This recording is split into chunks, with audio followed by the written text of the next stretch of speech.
આપણી સાથે ખૂબ જ મહત્વના જાણીતા પલ્મોનોલોજિસ્ટ ડૉક્ટર પાર્થિવ મહેતા આપણી સાથે ઉપસ્થિત છે. આવો સીધી વાતોની વિન્ડો એમની સાથે ખોલીએ.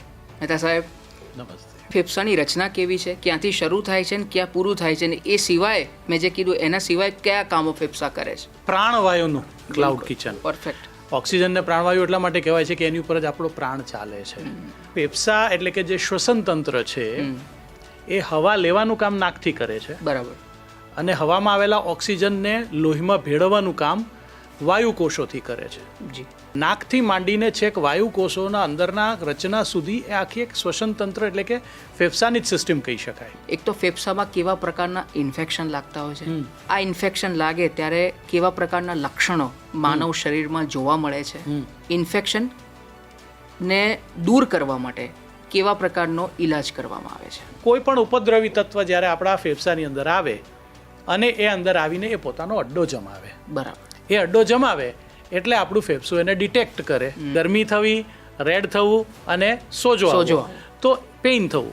આવી જ રીતે ફેફસામાં જ્યારે કોઈ પણ આવા ઇન્ફેક્ટિવ પરિબળો આવે એટલે સૌથી પહેલાં તો નાક અને ગળું એને રોકવાના પ્રયત્ન કરે. બરાબર. હવે અમુક વખતે ચેસ્ટ પેઇનનો પણ દુખાવો થતો હોય છે. જી. હવે એ ડિફરન્શિએટ કરવું થોડું અઘરું પડી જાય છે જી.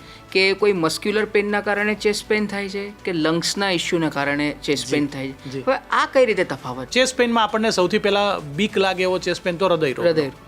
હવે હૃદય રોગના દુખાવા વિશે મેડિકલ સાયન્સની બધી બુકમાં એવું લખેલું છે કે છાતી ભીસાય કે મારી પાંસળીમાં કે સ્નાયુમાં દુખાવો થયો, જ્યારે હું એને દબાવું છું ત્યારે એક જ પોઈન્ટ ઉપર કે બે જ પોઈન્ટ ઉપર દુખાવો થાય છે અને દબાવવાથી દુખાવો વધે છે, તો એ પાંસળીનો કે સ્નાયુનો છે કે એટલે છાતીના પિંજરાનો. ઇન્ફેક્શનથી કઈ રીતે બચી શકાય અને જો ના થયું તો પછી ઈલાજમાં કેવી રીતે? કઈ રીતની પ્રક્રિયા હોય છે? એટલે સંક્રમણથી અટકાવવાના પ્રયત્નમાં સૌથી પહેલાં તો આપણે માસ્ક, એટલે કે ટ્રાય ટુ રિમેઇન અવેર એના માટે.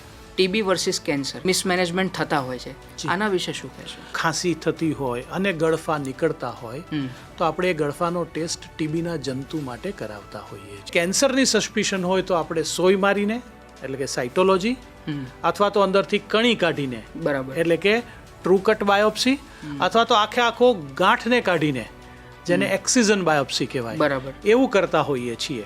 એટલે એ બેમાં જ્યારે પણ આપણને એવું લાગે કે આમાં કંઈ અવઢવ છે તો વહેલી તકે આ ટેસ્ટ કરી લેવો ખૂબ જરૂરી છે.